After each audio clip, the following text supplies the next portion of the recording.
Now it's here. All right, great. Well, I got the opportunity to do the welcome, and we're glad you're here. So thank you guys so much for supporting this. I am Chad Graham, the Bedford County Mayor. We've got a tremendous team as you're looking around the room. Obviously, we've got some big guns in the room to support this initiative. Commissioner Greg Vick has took the helm for me regarding this. We all know the value of broadband. We all know the value of technology and connectivity as it relates to this. I was in a meeting one time with some guys that were utilities, and I slipped up and made the comment that I thought broadband or connectivity was more important than water. And those folks fell on the floor like they were having seizures. But the truth is, without that connectivity and electricity, and we've got that right here. These guys happen to already be up here on the stage. What can I say?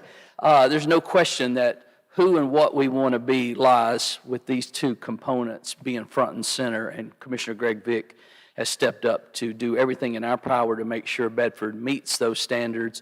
One of the goals I have, I know Commissioner Vick has it, and many of you in the room, maybe all of you in the room, I was telling someone earlier, I'm not sure I've got the actual terminology correct, but I want to be the first rural fully connected county in Tennessee.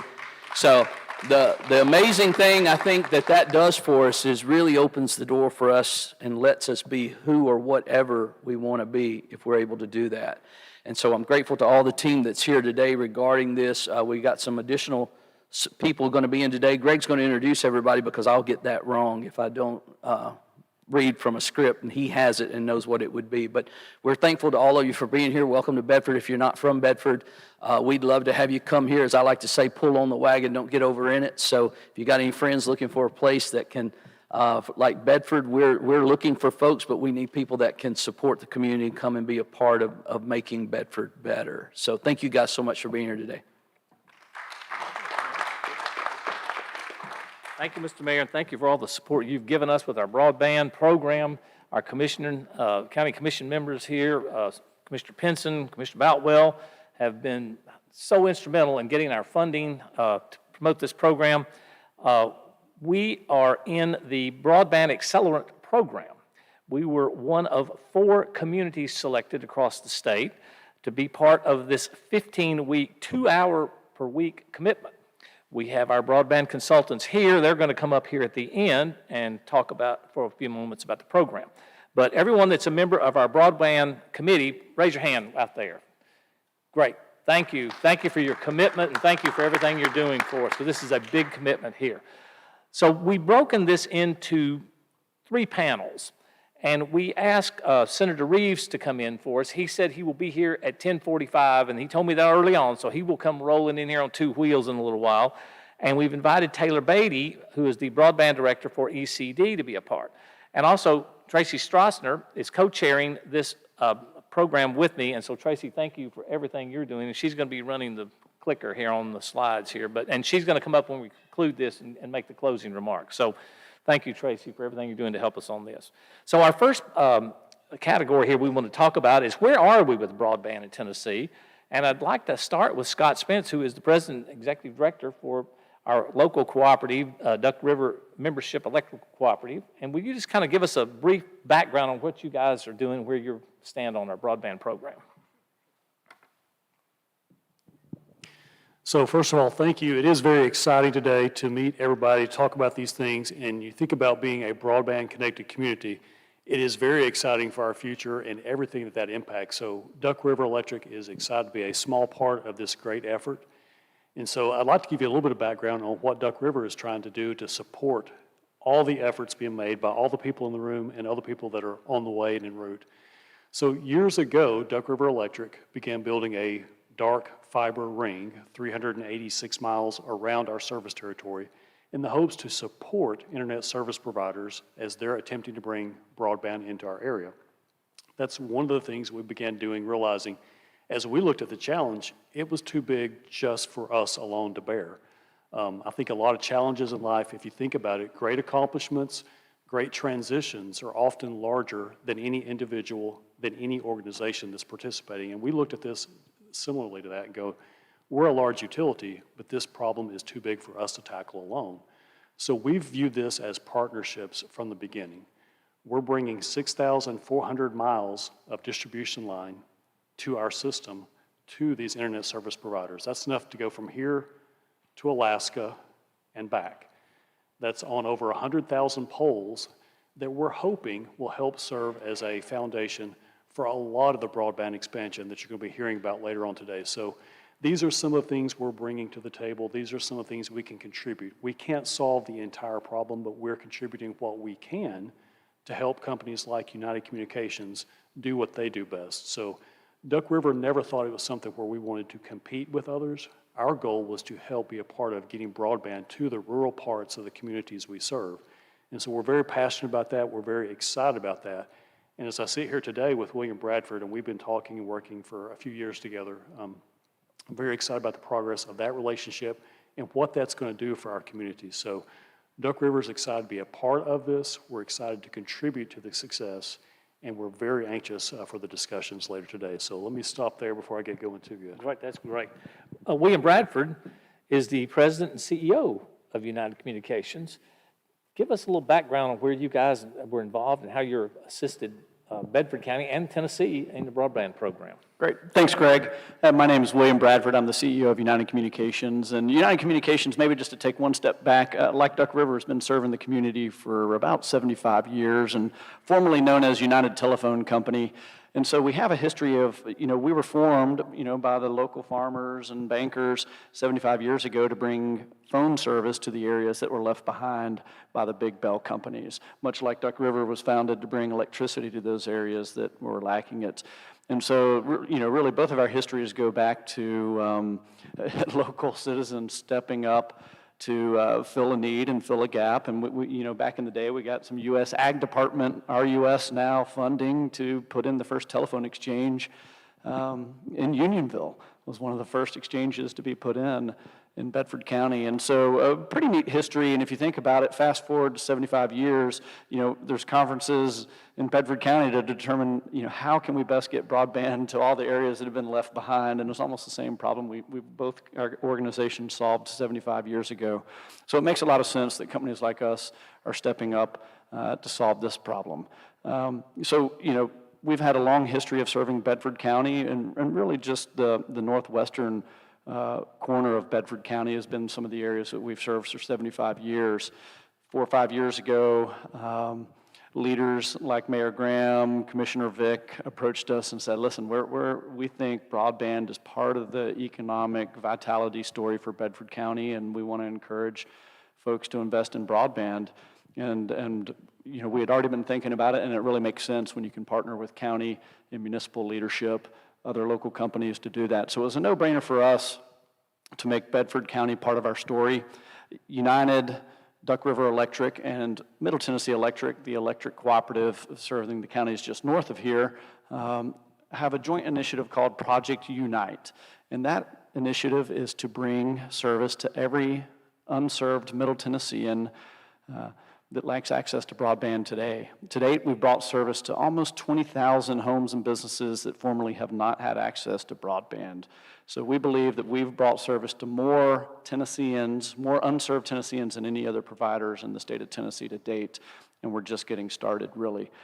Scott and I and our teams have been working hard the last year to do the engineering and the permitting and the make-ready for phase one of the latest round of ECD grants. United was awarded about $55 million of grants, matched by another $8 or $9 million of county grants, and we're putting in $15 million of our own money to bring service to an additional 14,000 locations in Middle Tennessee that still today in 2023 lack access to broadband. So a lot of work's going to be going on behind the scenes the next year to get the infrastructure ready, to get the new wires and the fiber optic on it. But we're excited. In Bedford County, about 3,200 additional locations will be coming online, and our COO, Josh Lynch, is going to sort of walk through what that really looks like and the investment and some of the remaining gaps. But we're excited to be a part of the puzzle. As you know, this is really just getting started. There's lots of areas in Bedford County and across all of Middle Tennessee and the state of Tennessee that still lack access to broadband, and we've got to keep chipping away at it, and this is what it takes to do that. What do you think is a time frame? Because the second round of grants has already been awarded, but we haven't even started on those. What do you think the time frame to get started and complete on that second round before we get to the third round is going to be? So really, we're probably in the fourth or fifth round of grants in the state of Tennessee. And I'm happy, and Taylor does a great job of giving some of this history, but I can give it to you from my perspective. Really, at the end of the Haslam administration, the state of Tennessee determined that lack of broadband was an issue holding back the state of Tennessee. We consistently ranked in like the bottom 10 around the country in broadband availability, and they decided they wanted to do something about it.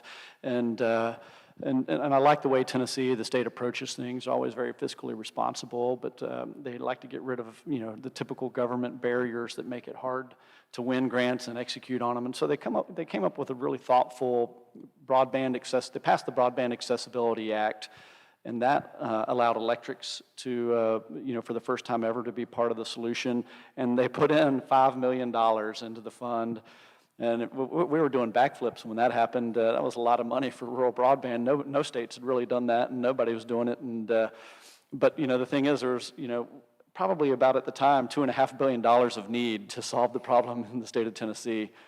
But the good news is that got things started.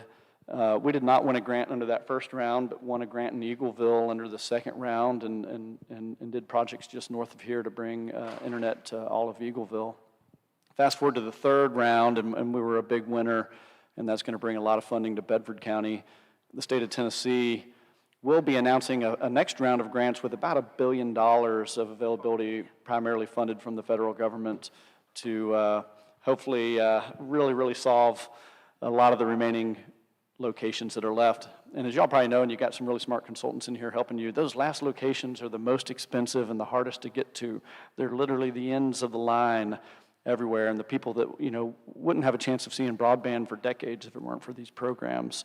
So Greg, I like to say, how long does it take to build a road? How long does it take to plant a new high school? We're in that same business. There's about almost a year of sort of engineering, planning, and design work, and then typically there's about 6 to 9 months of outside construction, and then another 6 to 9 months of doing the actual installs.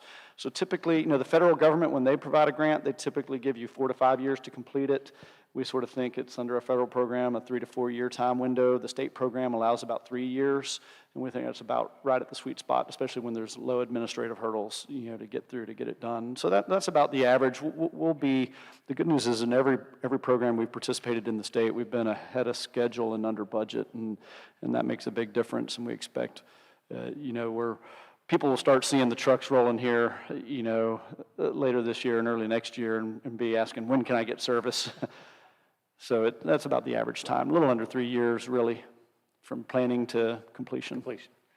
So Senator Reeves, who said he would be here at 10:45, and just like he always is, he was here at 10:45. So we welcome you here, Senator Reeves. Give us a little background from a legislative or a General Assembly standpoint. Where are we with broadband, and how did we get here with it? Good morning. These lights are really bright, John Teague. Honored to be a senator of this wonderful county. Honored to work with Representative Pat Marsh today, wherever he might be, in all the good work that we get to do. Sorry to be late this morning. I had to speak to a youth leadership Rutherford class in Murfreesboro. Today was their state government day, and it was an interesting, humbling experience as always. You talk about why you want to be a senator. They ask you a number of questions. Why did I choose to run? Why do you want to be a senator? What are some things you accomplished? And then you'll always get some fun questions like, do you have a bodyguard and a private plane? No. But I had one bright young lady on the front row this morning that stood up and she said, Senator Reeves, I would like to be a senator myself someday. I'd like to run for office myself someday. So I have two questions. Number one, how old do you have to be to run? And are you currently the oldest senator? That hurts your feelings a little bit. And so I'm not. I ran for office in 2017 and got elected in March of 2018 in a special election. And from a timing perspective, that was right when Tennessee was rolling out the Tennessee Broadband Act of 2017. It was under Governor Haslam. It was being rolled out with Governor Lee. And the goal was really simply, we wanted every single person in the state to have broadband. That was the game plan in 2017. And Bedford County clearly early on took advantage of that with some of the initiatives that you were doing to really position yourself for those grants. And since that time, we have had 2 funding rounds And I brought some statistics on here, Greg, in case I forgot some of that, but in 2021 was the first funding round. The state approved $14.8 million, which was matched in funds for $21 million, and that was going to serve 7,120 homes and 18,000 Tennesseans. Bedford and Marshall County, through United, and Duck River, in that first round, received part of that first round funding in the tune of $782,000. In that first round, 2,000 Bedford County residents gained access to high-speed fiber. That was the first round. The second round, they were awarded, the state approved $446 million in statewide funding, and that grant was going to provide access to more than 75 projects, 150,000 unserved homes. This time, our friends at United received the largest grant. Is that right? In the second round, $53 million to serve parts of Bedford, Giles, Lincoln, Moore, Marshall, and Williamson counties. And this is you may have already covered all this earlier today, but this is really good here. Bedford County is going to receive $4.3 million from the state provided funds, $4.3 million, plus a match of $3.9 million from United, thank you, and a match from Bedford County in the amount of $700,000 for a total of $9.4 million. This will target 3,213 locations with a completion date in 2024 and 2025. And that's the second round. But the third round is coming, which is really why we're here today, as much as anything else. I think you all know Bedford County has been chosen by the ECD for this broadband accelerant program. And our goal is we need to create our own plan so that every individual and every farmer and every business and every church and every school in this county has access to broadband. And with the Benton Group, they're going to help us create that. That's why these surveys are so incredibly important to get in over the next few weeks. As I was pulling in here, driving like a crazy man from Murfreesboro this morning, it occurred to me, Bedford County historically has been known for a lot of things. Been known for the walking horse community. It's been known for celebration, known for just having a robust, strong agricultural community. I think in recent years, it's starting to become for things known like Uncle Nearest. It's going to soon be known for the MTSU aerospace program that's going to land here. But wouldn't it be incredible if Bedford County was known as the first rural county in the entire state of Tennessee where 100% of its residents had access to broadband? Every person. And everybody around the state says, what in the world is Bedford doing? Well, the way we get that done is through this survey process to ensure that we have access. So I'm honored to be part of this panel, and I appreciate you letting me make a couple comments. Thank you, Senator Reeves. Thank you very, very much. I think we've got a few minutes. I did not recognize Commissioner Yockey, who is here as well, who's helped fund this, and Mr. John Teague with our Agricultural Extension Service, and this whole program is revolved around them and their contributions, so thank you to the UT Extension Service, to you, John, for everything. So we got a few minutes. Questions to any of these three gentlemen right here? Thank you, Senator Reeves. That was very good. And William, Scott, thank you. Anybody got a question for these guys while they're here? And Zoe is here from the Times-Gazette, but Zoe's also been very helpful in serving on our committee because she sees that. Anybody got a question? Any answers?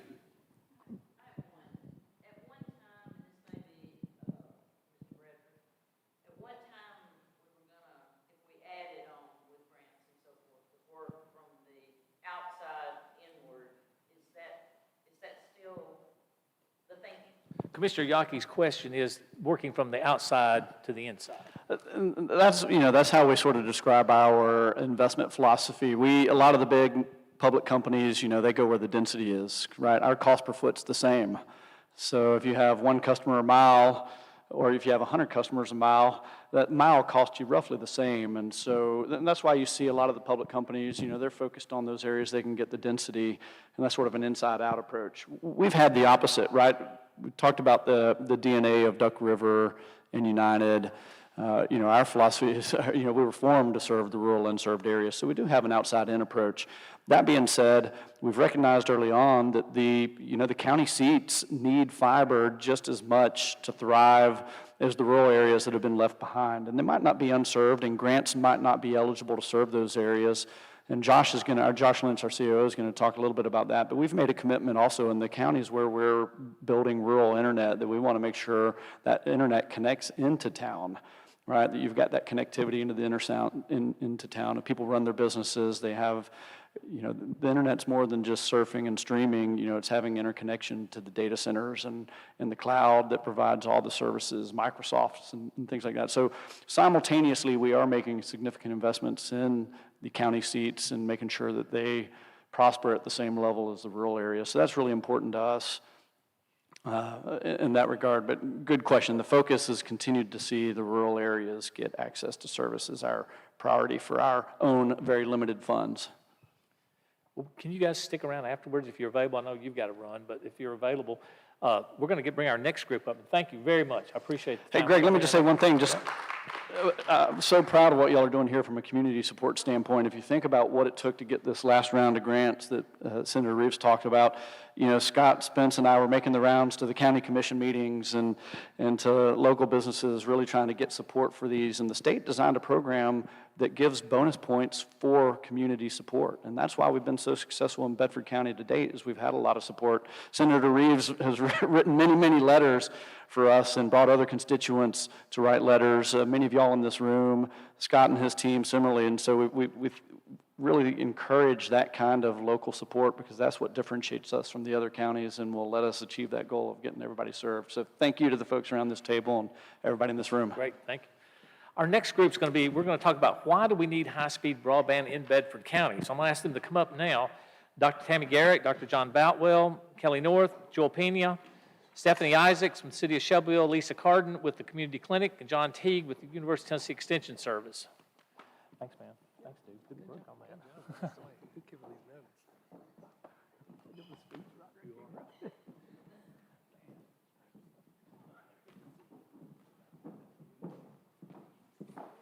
Wherever you'd like to go. I think we got enough seats here.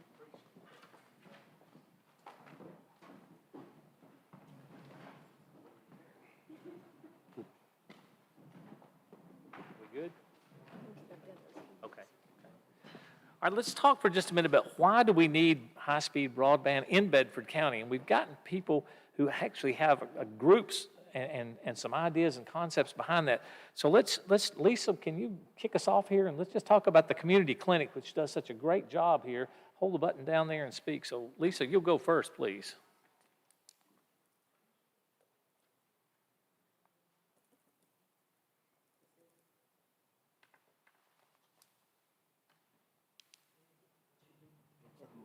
Yeah, it was all. Okay, I'm Lisa Carden, and I'm with the Community Clinic, and I'm the Director of Dental Operations. And we do a lot of teledentistry and telemedicine remotely to customers, patients that can't come in to the underserved rural areas. So broadband is very important to the healthcare to allow to promote diagnostics, monitoring treatment patients, high-speed internet. Facilities are real-time videos consulting with remote patients, monitor and exchange medical data with images, test results. And so significant to the rural area, underserved areas of who may limit the access to healthcare facilities. Broadband healthcare provides the HIPAA compliance, which we really need, reliable to advanced amounts of medical information, research, and resource. Broadband connected enables to serve an efficient exchange with the patients and health information between healthcare, hospitals, clinics, and laboratories. And it allows the seamless coordination to reduce the duplicate of testings and enhance the patient's safety. That's all I got. Perfect, thank you, Lisa. John T., can you tell us a little about your perception of this from the Extension Service and the agricultural community? Be glad to. You folks are sitting in the #1 ag income county in the state of Tennessee. Not a lot of folks realize that. We produced in 2017, according to the last USDA census, that we produced 4% of the total Tennessee agricultural income across the state. We're approaching $160 billion worth of product and other goods and services from agriculture in that number. We have 1,400 farms plus 240,000 acres of farmland that we're servicing and using. We rank first in livestock, first in poultry, first in horses, second in cattle, fourth in dairy, 10th in small ruminants. The number goes on. What are the needs? Our farmers are pretty astute in terms of broadband, but a lot of the services that they get are dependent on good broadband service. They get data, they buy, they sell over the internet. They've stepped up into the modern day. I don't think that the average farmer is just a hayseed like that image that we had several years ago. I've got guys that are operating million to $2 or $3 or $4 million operations, and they're very serious about it. Precision agriculture, the ability to put the inputs on the good ground to save the input cost on that land that's marginal, doing something else with it, and trying to do all of that, whether it's fertilizers or weed control or pesticides or what have you, to protect the environment as well. Livestock depends on the internet. Our large livestock industry depends on it. All the breed registries are on websites now. We register animals over the web. Livestock sales. I looked at a sale that's going on today. It will close at 7 o'clock. You register with that sale company. You bid on the animals in that sale, and then you have a horse race finish. Whoever bids last gets the animal. There's nobody there. Then there are other sales where there is a live auctioneer, bid takers, people, buyers, but then one of those bid takers is a person that's hooked up to the internet. And I can bid on an animal in Washington State.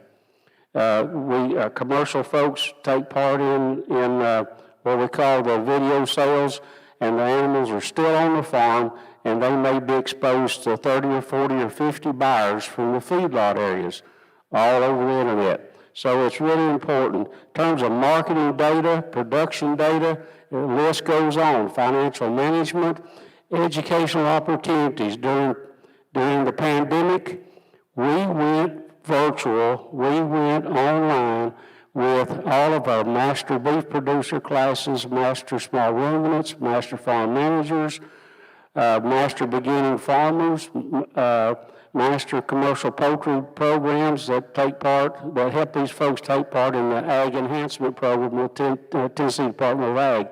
The folks never had to leave their living room. Now, the question is how good is their service? And a lot of our farmers do have access, but there's probably 25 or 30% that do not. I've got 2 staff members on my staff of 6 that do not have good service.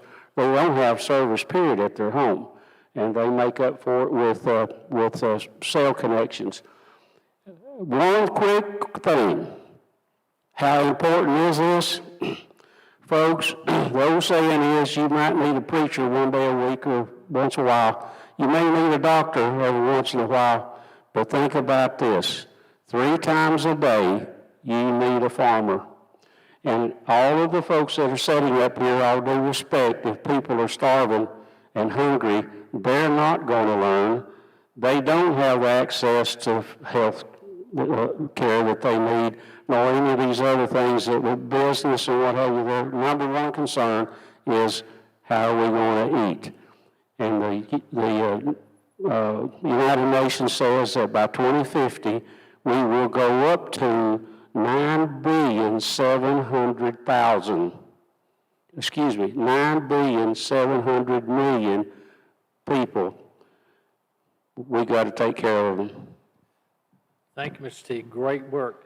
Dr. Garrett, our Director of Schools for Bedford County, tell us a little bit about education and the need for broadband, if you don't mind, please. Okay, I think I'll start out with one of the first stories that I had. I started in March of 2021, and one of the first things that parents told me as I went to town hall meetings was that they didn't have a textbook, that they were having to rely on an online textbook, that the math books, they only had a classroom set. They could only afford a classroom set. So that was very difficult for those parents who maybe had to review a math problem or two. I know some of us have to do that. And so this year we are able to provide math books to every student to have a math book in their hand. But most of our parents didn't have access to a textbook at home because they lacked internet. And so that was so important.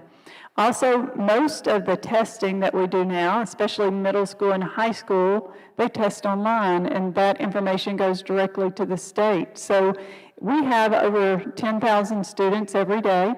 We have over 1,200 employees. So it's a lot of folks and a lot of online testing and a lot of data that goes back and forth to the state of Tennessee every day. We really struggle in our rural schools with the internet, and if you get that many students, like this particular school, we have about 1,530 students, and those students testing in one environment, especially at like Cascade and those places that do not have the internet.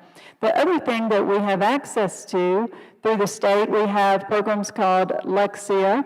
If a student will spend 45 minutes a day on Lexia, it will help them with the reading. A lot of our students cannot do that at home. If we have a snow day or we have inclement weather, then they can't have access to that. And so the learning for that day completely stops. Whereas if they had internet and broadband, they would be able to carry on with the learning from home on days that we would have to miss.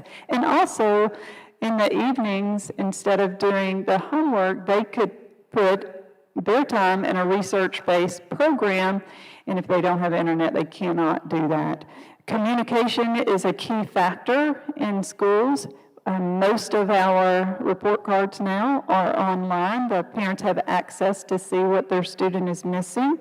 So it's very important that they have broadband to communicate with the teachers, as well as communicate in a team. As we go through elementary school, middle school, and high school, one of the life skills that I hear industry partners tell us every day is they want students who are able to collaborate as a team. And so with the internet, we are able to share folders and make sure that every student can contribute to that team in whatever their skill level is. And so we were able to do that, and if they don't have broadband, they usually only can do that from school rather than home. Personally, I'm one of those folks in an area that I do not have broadband, and so I tease my husband all the time when we watch ball games and it's buffered. It comes through the school, will come through on my phone before it comes on my TV. So he's caught on to my strategy now of, hey, I know the score before it finishes on TV. So I'm looking forward to hopefully my United Friends of being one of those that gets broadband before long so I can watch TV without it buffering. But it is a huge investment in Bedford County with broadband internet. I'm so excited that our students will be able to compete with systems that is offered across the nation, across the state, and hopefully pretty soon our students will be competitive in that field as well. Great. Thank you very much.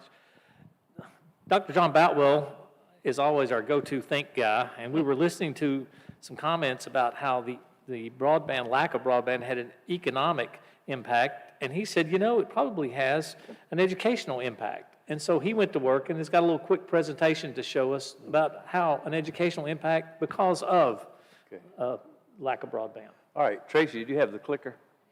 All right, we're on the first one, the introduction. I can't see it as well from here. So this is just to talk a little bit about the impact of broadband on rural education. Read a book recently called Wealth, Poverty, and Politics by Thomas Sewell. He's a Stanford professor, and he was trying to identify factors that cause certain communities or certain regions or certain countries to prosper while others didn't prosper. And while there are many factors, I think I came up, there was a common theme, and that common theme was isolation. Next slide. Okay. Isolation can be caused by many factors, mountains, and a lot of times if you think about mountains, think about Appalachia, how we've always thought about Appalachia being a poor area. I think they're making some strides now, but being poor in Appalachia, and a lot of that is because the inability to interact with the broader world, to get ideas, to get resources. You're just not able to really connect with anyone. Waterways can be that, or your culture can be such that you don't interact, or your education. But in today's world, isolation definitely is lack of broadband connectivity. You cannot interface with a larger world if you don't have internet connectivity, particularly broadband. Okay, next slide. And I'm really going to echo at a higher level on what Dr. Garrett said. Broadband connectivity enables students and educators in rural areas to access resources that they otherwise would not be able to get, such as e-books, research articles, educational videos, and interactive learning platforms. You know, I'm going to digress a little bit. For example, people like me that have gone through school but want to continue learning, and is an excellent resource is Coursera. And I continually take classes on Coursera. I just got a monthly subscription and love to take classes.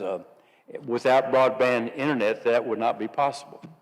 Okay, and this information, access to information, enhances the quality of education and ensures that students have learning opportunities equal to that of their urban counterparts. And I'm an urban person, relatively speaking, so I have access where maybe a lot of people in Bedford County don't. Next slide. A study done by Michigan State University recently looked at broadband access in rural areas. What they found that if there was no access, students were less likely to have the grades of someone that had broadband. And interestingly, if the only access they had was a cell phone, they even scored poorer on their grades. I guess there's probably too much interference with a cell phone. You can definitely drift off to Facebook and other things, and maybe the connectivity is not as good there either. But as you got broadband for your home computer, if you had slow access, your grades improved, and with broadband, it improved a lot more. So with that, I think it was a half a grade or half a letter better, difference like between a B and a B minus, if you had access to broadband internet. And then next slide, this is a little busy with the data, but it boils down to the fact that grade point averages in English and social sciences is much greater with the fast home internet as compared to no home access. And the same thing with math and science. So this study in rural Michigan, I think would basically overlay with Bedford County, that if our students have high broadband speed, they will be able to improve their grades and be more successful. And last slide here is that rural areas often face a digital divide and they have limited access. Broadband helps bridge the connectivity, putting rural students on par with urban students. And in closing this gap is going to provide more opportunities that they otherwise would not have. And I want to close with a personal story. Later in life, for whatever reason, I decided to get some additional education. And then I enrolled in a doctoral program. And without high-speed internet, I would not have been able to do the research or participate with my classmates and would not be able to complete the program that took 6 years to do. So with that, if I had been in a rural area of Bedford County, you would not be calling me doctor today. Okay. Thank you very much. Well, we heard from Lisa about what the lack of broadband does with healthcare, and then John explained to us about the importance of having it within the agricultural community, and Dr. Garrett's explained education. John's taken an interesting concept on the isolation. But let's talk about workforce and workforce development. So we asked Kelly North with the Shelbyville-Bedford County Partnership and our Workforce Development Director, how does it impact our workforce, the lack of broadband, and what can we do about that? Sure. So I think there's some common themes here, and that revolves around the digital divide. And so what we've seen in workforce is that rapid digitization of the economy over the last several years has really exacerbated that divide for our workers and for our local employers.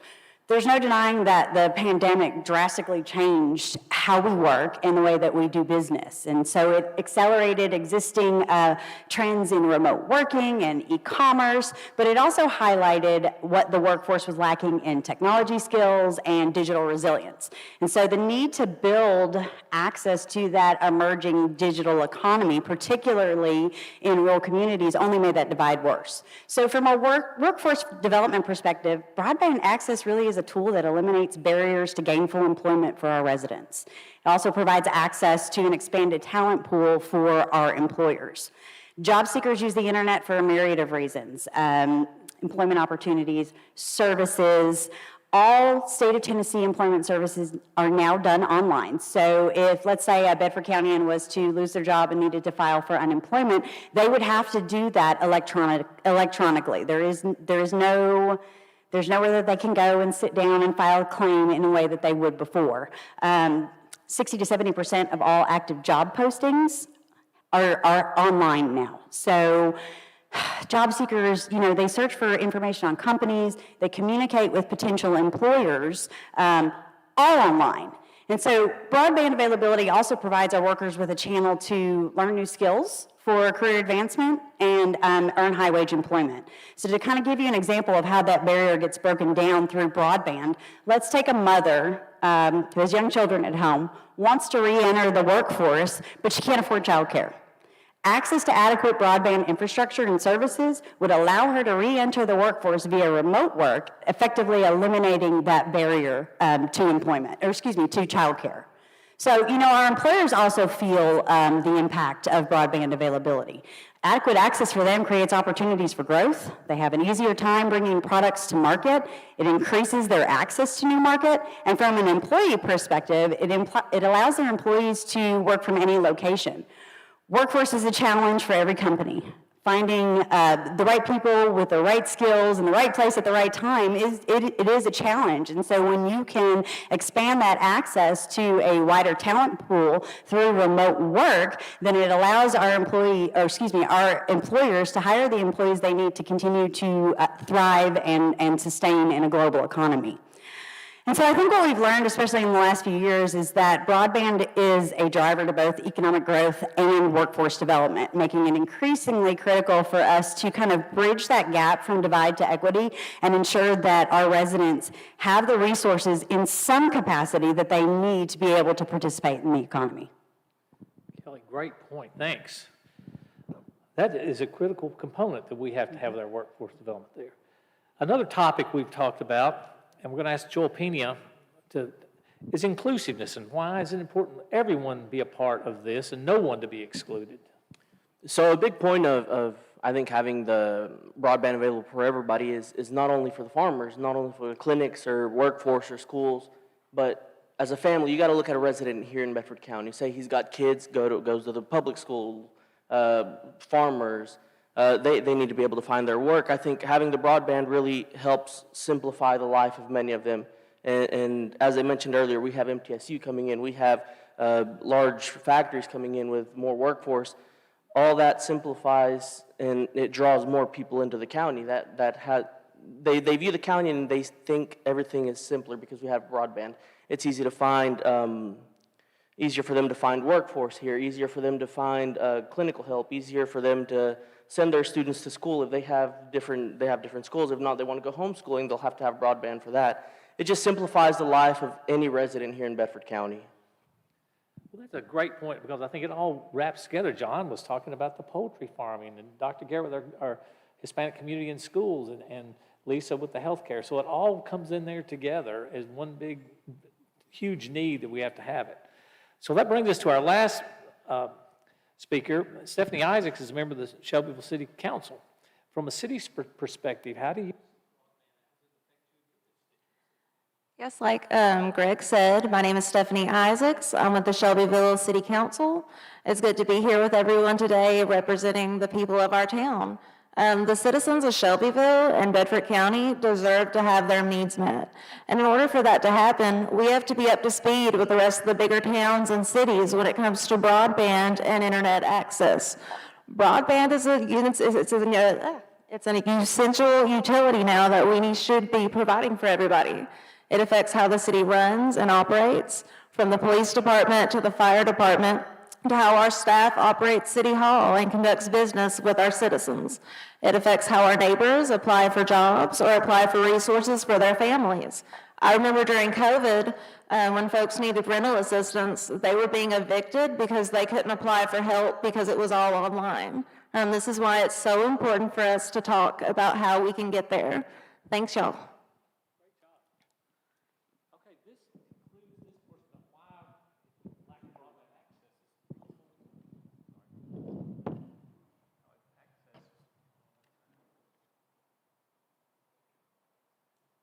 There it is. So this concludes this portion. So let's go to our next portion about where do we have broadband in Bedford County. So thank you very much, everybody, for this. Appreciate your input.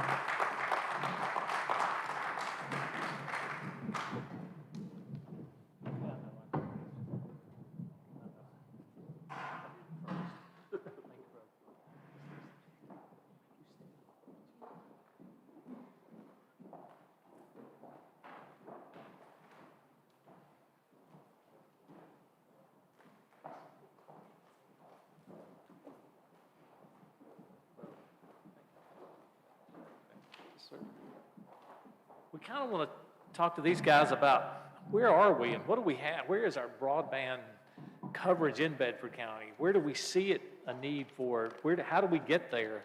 So let's talk about that with Chris White, who is our planning director, and Josh Lynch, Chief Operations Officer for United Communications. So glad to have you guys here. Josh, you want to just start out here and tell us a little bit about where you see United's role and where they are now? Yeah, absolutely, but I have to break the mold a little bit, if that's okay, Greg. Not a good sitter. I also want to be able to see a map. So the benefit of going later in the agenda is some of this was covered very well by Senator Reeves and William Bradford, but here's kind of a visual representation of what they've already spoken about.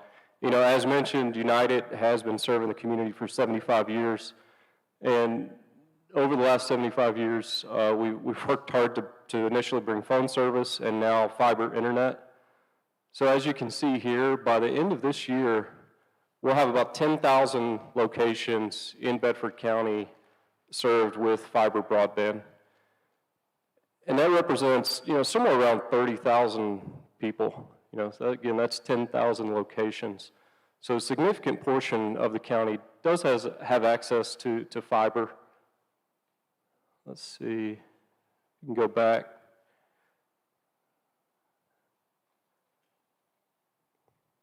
So kind of walk through the colors. If you look at the green or yellow, those are areas that either have fiber today or will have fiber by the end of this year. So significant portion. And then if you look at the blue area, those are projects that are underway. They're really in engineering currently. And we'll be building those later this year and into next year. So, you know, as you get into the first half of next year, a big part of that will also be served, and we'll be installing customers. Not very good with when our engineering team picks pinkish colors. I think it's pink, maybe fuchsia. But if you look at that, those are the areas that we believe still lack broadband access today. And that's somewhere between 3,000 and 4,000 homes, which obviously is a huge part of the county. And you can see it's spread out. It's not isolated to any particular area. There's some areas that are large, and then there's little slivers that, as William mentioned, are certainly the end of the line. And those are going to be very expensive to get to, which is why these grant programs are crucial. You know, we would estimate that to serve these 3,000 to 4,000 homes could cost anywhere from $20 to $30 million. So it's a big problem that it's going to take everyone coming together to solve. To Commissioner Yaki's question on the outside in, you know, this does help visualize that. Over the last year to 2 years, we did build a lot of fiber inside the city of Shelbyville. William spoke to that. You know, as we've served the county, we get a lot of demand that people want a different option. I mean, I do feel obligated to take a moment to say we pride ourselves on the customer experience, and we think that's critical. So there's a lot of people inside Shelbyville that may have broadband, but they're looking for something different. Businesses are looking for second connections. This week, actually, we're finishing the installation to every school in Bedford County of a secondary internet connection because internet is so important for the schools as well. So that's where we're at. Anything you'd like me to add, Greg, or?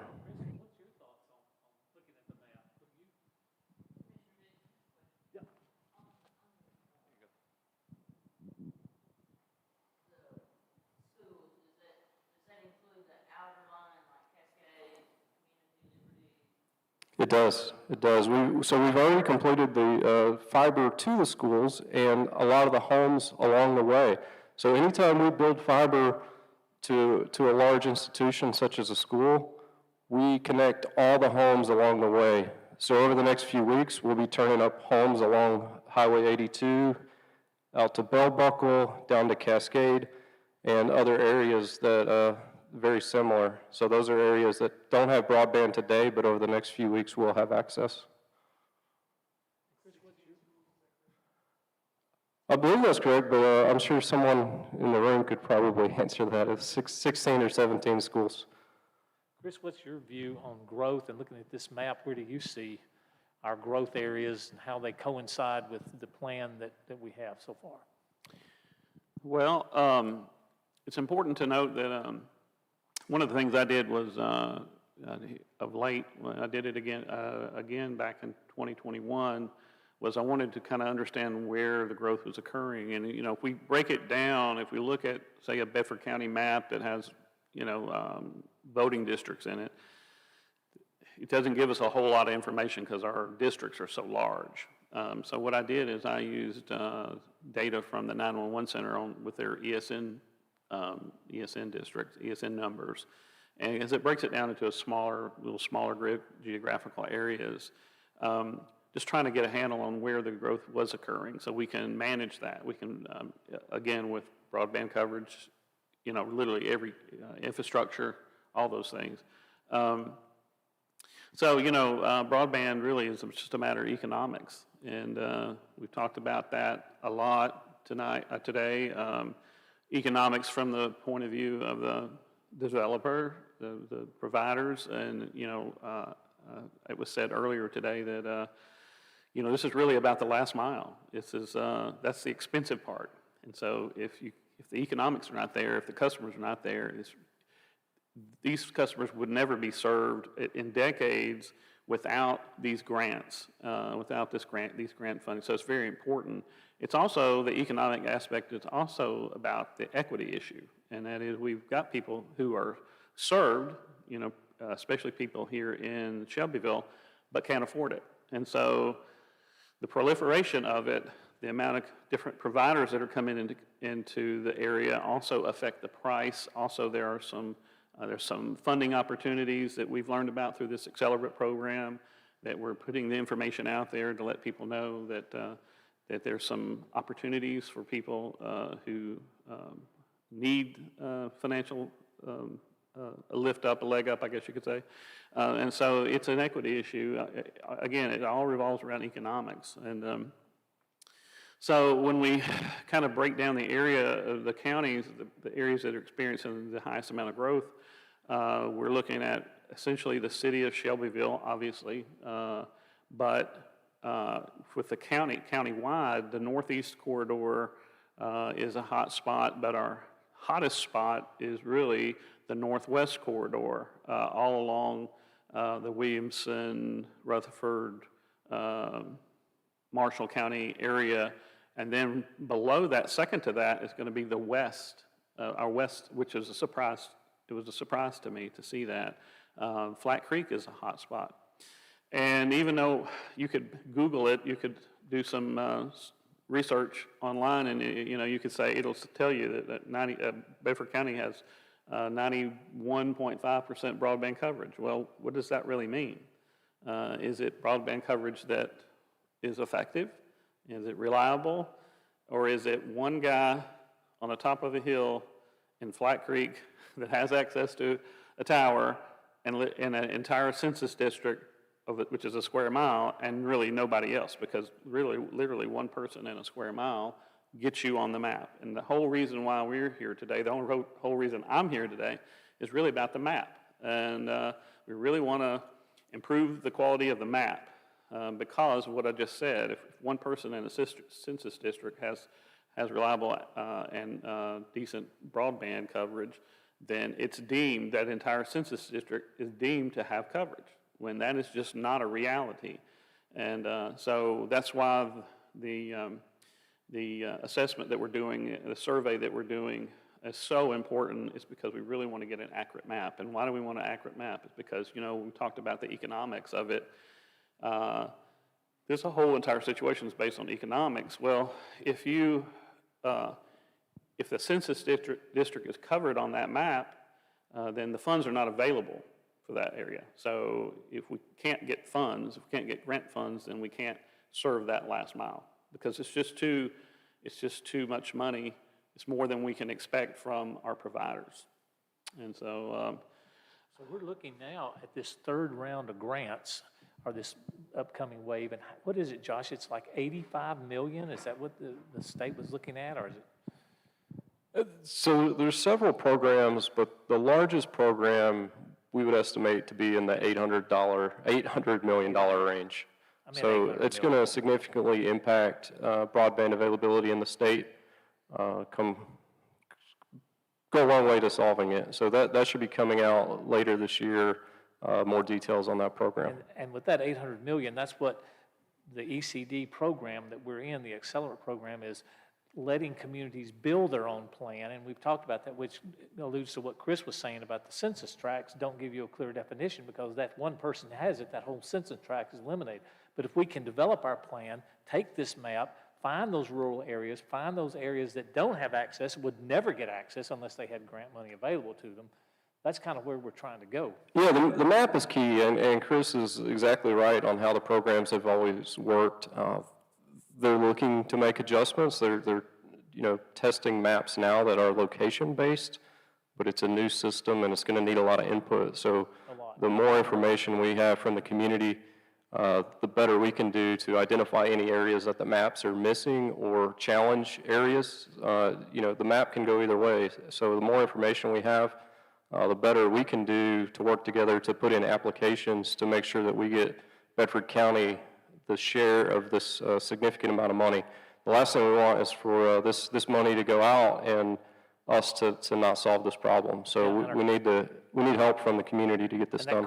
That goes to how critical those surveys are that we're putting together now. So anybody have questions for Josh or Chris?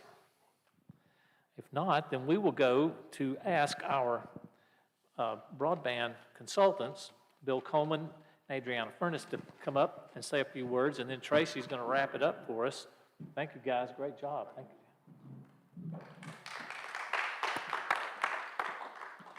So as part of this program that ECD is paying for, they're paying for the consultants for us. So they're coming in and using their experience with the Benton Institute for Broadband. They've been on the phone with us here on Zoom courses for the last 6 weeks, 8 weeks or so, and we are making a lot of headway. So Bill and Adriana, I'm just going to turn it to you. You've seen it today, your thoughts and what you might think we need to do in going forward from here. Well, the Accelerate program is really designed to help a community create a team to pursue the best possible broadband for their community. If you're not on the team, after today, you probably want to be on the team because you can see how effective the group is and how hard they're working on behalf of the community.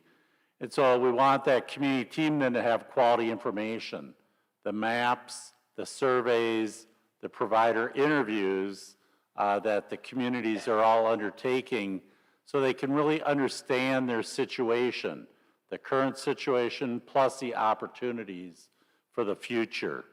And one of the biggest outcomes that we love to see in our Accelerate program, and we've done this now in Minnesota and Ohio and Illinois and Arkansas and now Tennessee, is when the community can find the right partner for them for the long term.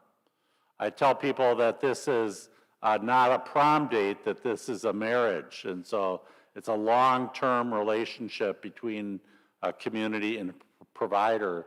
And I think you're very fortunate to have your team of United and Duck Creek on board as partners for your community with this long-term community commitment, community approach. There's many ways that communities can be involved in helping a provider. Some of those are the things the community is doing now, the surveying. But there's also, when it comes to build, will the county help eliminate right-of-way issues or permitting issues? Can they apply for funds or support the funds, pursuit? And all those things are really important, and it's great to hear about the efforts that have been going on for a while now. You know, we come into every community, and every community is in a different place, and I think your leadership has been involved for a while, and that shows because they are ahead of some of our other communities that are just undertaking this initiative for the first time. And so your team is a well-oiled machine and doing great work, and you want to find, this is an economic development project. Just if you're trying to attract a grocery store or a manufacturing facility, how can you convince a provider to invest in your community and make it as smooth as possible for them to be successful? And I think your team is doing a great job on that. Adrienne? First of all, thanks so much for having us here. We flew in late last night, Bill from California and me from outside of Chicago. And I just want to say it's a great way to kick off our Tennessee trip.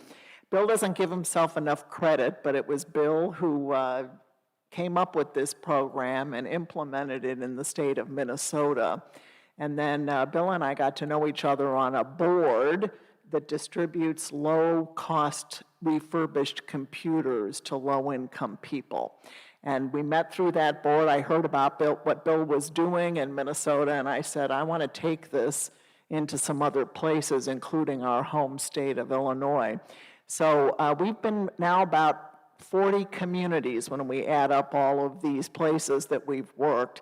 And I do want to reiterate that this is really you guys are ahead of the curve. And we've seen a lot of communities, as Bill said, who are just starting the journey. And I want to talk about what I view as the elements of success and where you guys really are in terms of meeting the challenge.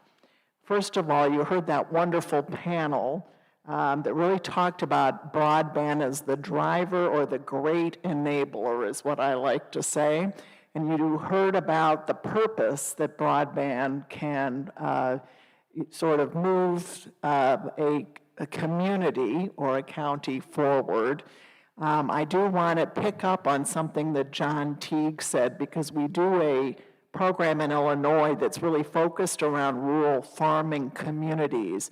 And when you identify the economic driver at $160 million, that you're bringing into the local community, and you know how important broadband is to livestock, either monitoring, or in the case of Illinois, it's soy and corn. And we've heard how farmers are very, very ingenious, and they tend to sort of work around not having broadband. And we say, boy, if you had broadband, you wouldn't send that college student out to a farm to pick up a thumb drive it to a place where it could be uploaded, the data, and then drive it back, because if you had broadband, you could just have it uploaded right there on the farm and be able to make a real-time decision that would really impact. So having purpose and looking at this as a broadband moment, because this is a once-in-a-lifetime opportunity with these federal funds, and the state of Tennessee is about to do about $800 million. So getting yourself organized ahead of this is the second thing that I view this community as doing. And what does it take? It takes leadership. So I want to thank Greg and Tracy. I'm the community liaison. I feel like I just kind of lay back and let these guys do the work, because they really do know what they're doing. And I have sort of a minor role. I'm there to answer some questions. So leadership's important. I want to talk about the team. So having all of these representatives from all over the community has been really central to having everybody be invested in the idea of moving the county forward. I think it was Scott Spence who talked about you cannot do it alone, and it's too big of a problem. So of course, partnerships are the other thing that's really important. And then finally, money. So you are looking at county resources, the $700,000. You're looking at state resources, and the provider, of course, is contributing their own resources. And this is a really good mix of resources to bring to a town. Now, I'll tell you the last thing. I have to say that having ambition, being a little competitive, is one of the other things I like. So the idea that you think you're going to be the first community in Tennessee to be 100% connected, there's nothing like a little bit of ambition to motivate. And so I love that about you all as well. Thank you again for having us. I want to say I think you're on a great broadband journey, and we're here to be helpful, and really, again, appreciate the invitation. Thanks, Greg. You guys are great. Thank you so much. And Tracy, will you cut your huge wrap? Tracy, will you wrap things up for us? I'm going to wrap up quickly. First off, I want to thank everyone from the leadership perspective, for Commissioner Vick and for the team that was here in the first panel, and Mayor Graham for setting the vision. I think the vision's so key for us to understand where we want to go, and to your point, it's a lofty goal. Let's be number one and be the first in the Tennessee. The second is the stories. You can't have a vision without stories. And so we heard today personal stories as well as stories about where we've come from and where we want to go. And I think that really ties into setting the vision for what we can all rally around for our rally cry. The third, I want to thank everyone that's on the team. It's been an amazing experience so far. We still have several weeks to go, but it's not going to end there. You heard a lot today about the survey. What we mean by the survey is we started last week polling the entire county. If you haven't went out to Connect Bedford, go to Connect Bedford Facebook page, go to the actual county website. There's lots of ways to get the QR code or the link. We're at 306 surveys now, so we have to survey it first. Our goal is 1,000. I think you guys set a goal. If we got to 500, it'd be great, but I think we can get to 1,000 with the momentum we have right now. Secondly, once we have it, we got to map it. So we'll probably spend most of August sitting down with that data that we have when the survey ends in the middle of July and do exactly what Chris and Josh just said. Map it. Where are our gaps? Where are our opportunities? Where do we go next? And then we have to plan it. So even though we may part with you guys in the middle of August, I think there's a group that's forming here that'll have amazing momentum to kind of build the plan that we need to with the community. And there may be some short-term things and some long-term things that we can go after to help the underserved as well as the unserved, to make sure that we get the high high reliable infrastructure that we need for the broadband that we want. So thank you guys today. Thank you for helping connect Bedford. We appreciate it. Thank you, Tracy. It's really great. If anyone would like to join us, we're going to El Mexico. Bartolo has arranged a room there at El Mexico for us. We're going to have Dutch treat, but we'll be over there, and you guys have to leave. So thank you, everyone, for coming out. It's a huge success. Thank you, Josh, and the IT department. Sylvia Pinson, thank you so much. Commissioner Yaki, Commissioner Boutwell, John Teague, thank you. Everyone, Mayor, thank you. We're concluded.